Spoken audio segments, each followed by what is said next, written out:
for a limited time, $1 gets you full access to all the automotive industry news and content CBTNews.com has to offer. CBT News. Subscribe today.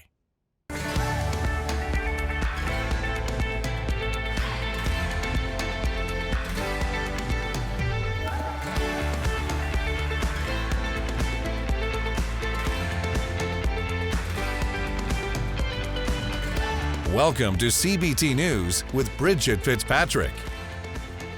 Good morning, everyone. Welcome back to CBT News. I'm Bridget Fitzpatrick. Thank you so much for joining us. Here's Chris Riggins with today's top stories. Thanks, Bridget. Starting off our coverage, the prices of metals used in EV batteries have fallen considerably since January, a factor which analysts believe could influence more automakers to introduce discounts. According to a report by Benchmark Minerals, lithium prices have fallen 20%, cobalt by over 50%, and copper by 18%. The declines come as a surprise to experts who predicted that metal cost would climb in 2023 due to a shortage of processing facilities. Values are now expected to remain unstable throughout the coming years, fluctuating with EV adoption rates, technological innovation, and supply chain improvements. Up next, a new Cox Automotive report suggests that fixed ops revenue increased in February despite lower customer volume. According to data from Xtime, service activity dropped 8.5% from January, while revenue increased 0.5%. Average revenue work per order also hit an all-time high, climbing $3 since the start of the year. Cox Automotive Chief Economist Jonathan Smoke explained that the decline is likely due to winter weather impacting service appointments in many parts of the country. Subaru of New England has gifted $500,000 to Northwood University to hire its first professor of automotive strategy. The new professor will teach students, conduct research, and network with industry insiders to help ensure a future of automotive excellence. Dr. Kristen Stahauer, Vice President of Academics and Provost at North University, said that Northwood students will benefit from working with this professor who will bring tremendous industry experience and knowledge of automotive strategy. A candidate for the new program has yet to be selected, but the university has confirmed it will be an industry leader. And last up, the Federal Department of Transportation is set to award nearly $100 million to smart mobility programs in multiple states. The projects aim to make road and rail travel safer, more reliable, and more sustainable. Several state recipients will use the funds to reduce traffic accidents, improve emergency response times, and combat unsafe driving.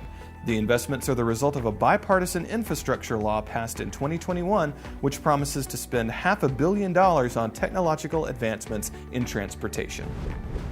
Don't go anywhere. Coming up next is Beth Beans Gilbert, Vice President of Fred Beans Automotive Group, and Ken Kraft, Cox Automotive's Executive Vice President and Chief Marketing Officer. We'll be right back. Delivering the news dealers count on for 10 years. Subscribe today and join thousands of other automotive professionals. CBT News, 10 years strong. Earlier this year, Beth Beans Gilbert, the Vice President of Fred Beans Automotive Group, was awarded the 2023 Barbara Cox Woman of the Year Award by Cox Automotive. On today's show, we're joined by Beth Beans Gilbert to discuss the award, and we're also joined by Cox Automotive's Executive Vice President and Chief Marketing Officer, Ken Kraft. Check it out. Ken, talk to us about this selection process and why you chose Beth.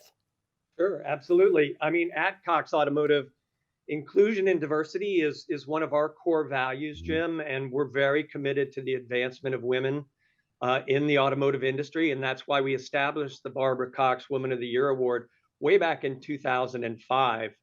And just for background for your audience, it's named after Barbara Cox, who was a business pioneer. She served as a director at Cox Enterprises, our parent company. And the annual award, as you said, kind of recognizes women who share the traits and accomplishments of her.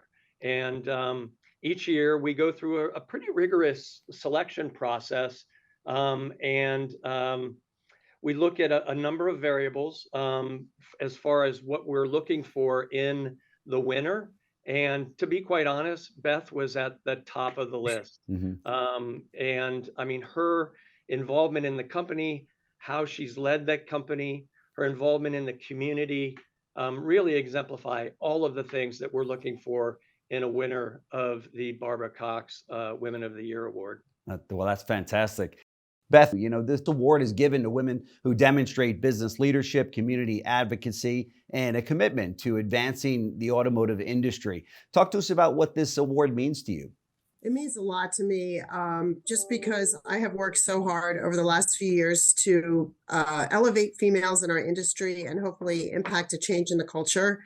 And more importantly, 2 of my 4 children are women. So I hope that when they someday enter the business, it won't be unusual for a woman to be in the business, because it will be completely different. That's exactly right. It's 2023. It shouldn't be unusual today, but I know what you mean. We've still got a hill to climb in this area.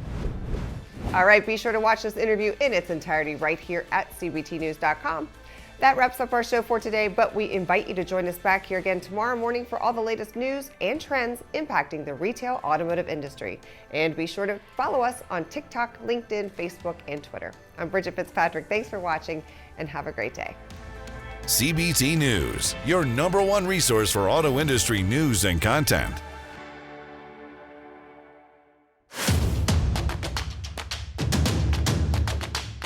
Join the #1 most watched newscast in the automotive industry. CBT News. Subscribe today.